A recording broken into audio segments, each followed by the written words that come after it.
Welcome to this eLearn security video training lesson on pillaging.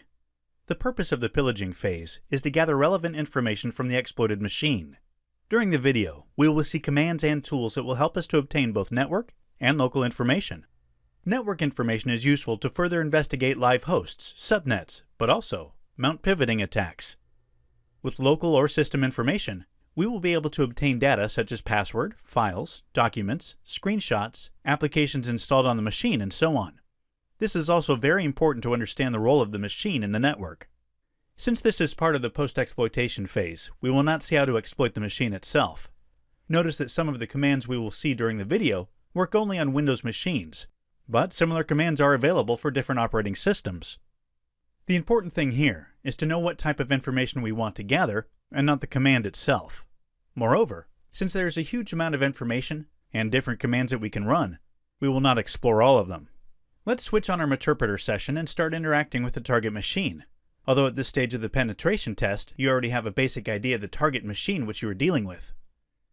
Let us run the sysinfo command in order to understand more about the exploited machine. From here, we can see that we're dealing with a Windows 10 machine. Knowing the operating system of the machine will help us to select the right command and tools to use during the entire phase. Another command that will return a lot of useful information is systeminfo. This is a built-in Windows command that displays detailed information about the computer, the operating system, security configuration, hardware information, and more. Let's open a shell from our Meterpreter session and run the command.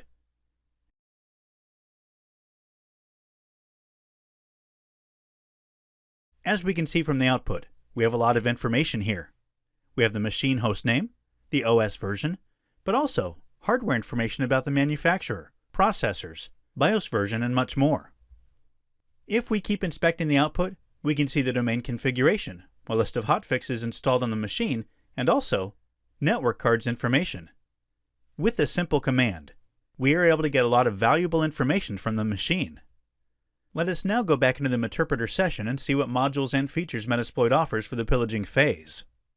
To list all of the modules related to this phase, let's type the following command and then press Tab 2 times. As you can see, we have more than 100 modules that we can use here. Some of these modules will try to retrieve credentials stored in applications such as FTP, email clients, instant messaging software, and so on. Other modules instead will automatically enumerate important information. Here, for example, we can see that we can retrieve information from applications such as Google Chrome, or we can enumerate domains, users, proxy settings, services, shares, and so on. Since showing all the modules is out of the scope of this video, we will see only a few of them, and as you will see, the syntax to use will always be the same. We just need to execute the run command, followed by the path of the module we want to run. So, let's start gathering all the applications installed on the machine. This can be useful to understand the role of the machine, but it can also reveal applications that may contain sensitive data, such as remote control software, FTP clients, and so on.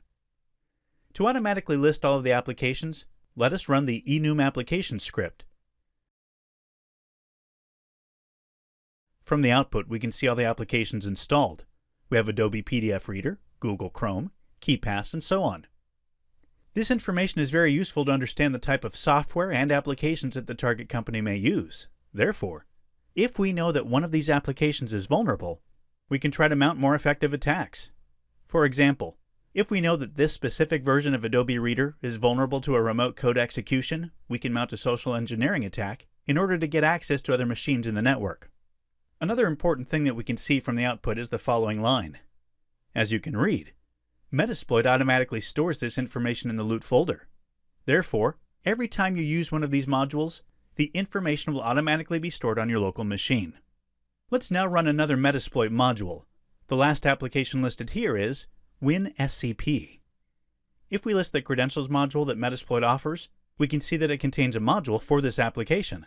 Let's try to run it and see what we can obtain.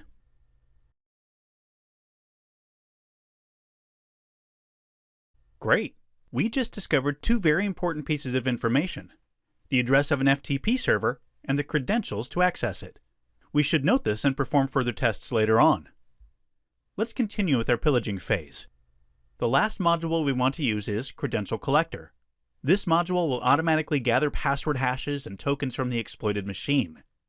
As you already know, password hashes may come in handy, since we can try to run past the hash attacks on other systems in the network.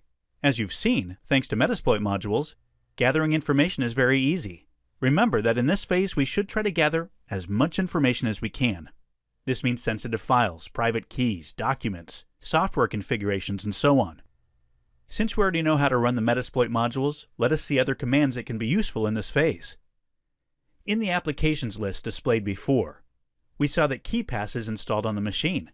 This probably means that somewhere in the machine, it has stored a KeyPass file. In order to easily find the file, we can use the meterpreter search command. Let's run it with the -H options in order to display the help manual. As we can see, we just need to run search with the -F parameter and the pattern to search for. Moreover, instruct Metasploit to recursively search the file, but also the directory where to start searching for the file. Right now, we're in the Documents folder. So let's now use the search command in order to find all the files with the KDB extension. We will also use the -R and -D options to improve our search. From the results, it seems that there's a KeyPass file named mycontainer. We can now download it into our machine and use tools such as KeyPass to John and John the Ripper to try to crack it. Since cracking passwords is out of the scope of this video, we're not going to see it. Instead, let's focus on other commands that we can run from the Meterpreter session. If you want to list all the available Meterpreter commands, you can just type a question mark in the console and hit enter. We've already seen and used some of this, but there are many other commands available that can be useful in this phase. For example, we can use the screenshot command to capture the current screen of the victim. Once we run it, Metasploit automatically saves the screenshot into our machine. Let's open the file and see what we've got.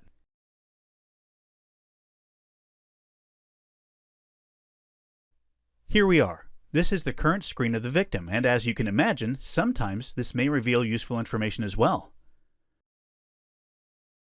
Another built-in command that we can use is keyscanStart. Once we run it, we will start sniffing all the keystrokes on the victim machine. Let's try it and then move into the exploited machine to see how it works.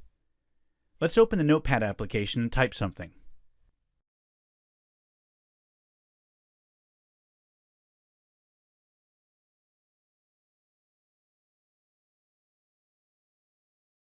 Now let's go back into our attacker machine and run keyscandump to retrieve all the keystrokes recorded. Here we are. If you want to stop the sniffer, you can run the keyscanstop command. Notice that this is not the only keylogger available in Metasploit.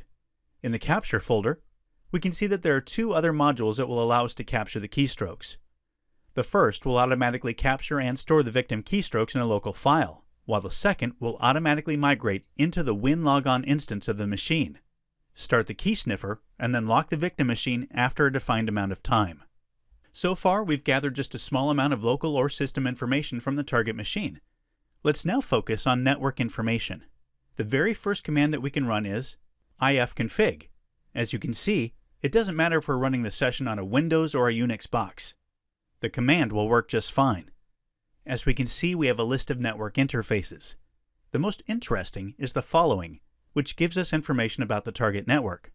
Since this is a different subnet from the FTP server discovered before, when we map the internal network, we should consider other subnets too, but be sure that other subnets are in the scope of engagement as well. The command we just used gave us only a small amount of information. If we want details, we can open a shell on the system and run the ipconfig/all command. As you can see, you will have a more detailed output. Other commands that we can use to gather even more information from the network are arp and route. Although in this case it doesn't reveal any specific information, here we can find a list of IP addresses and networks that we can further investigate. Other things that we may want to verify are services running on the machine or firewall configurations. There are many different commands that we can use to get this information. We can run Metasploit modules, but we can also run specific shell commands. Let's open a new shell and run the netstat-ano command to bring us to the active network connections. Another built-in tool that you should use when working on Windows machines is WMIC. Let's run the help manual to see what type of information we can access and manage through it.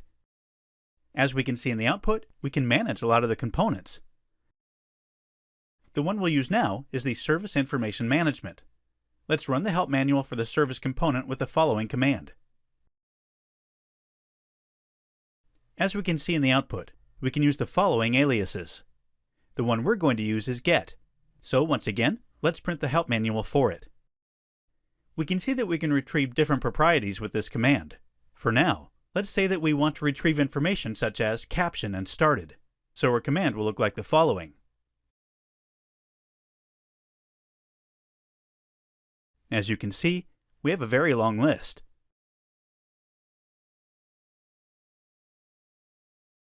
Let's narrow down the list and search only for started services. We can do this with the following command.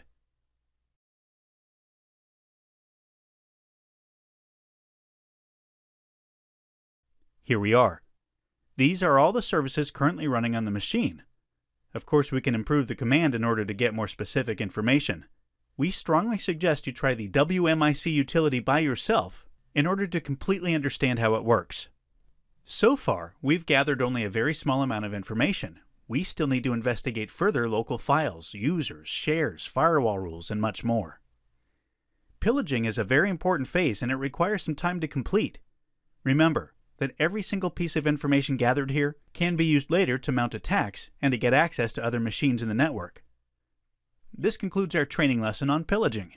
Thanks for joining us.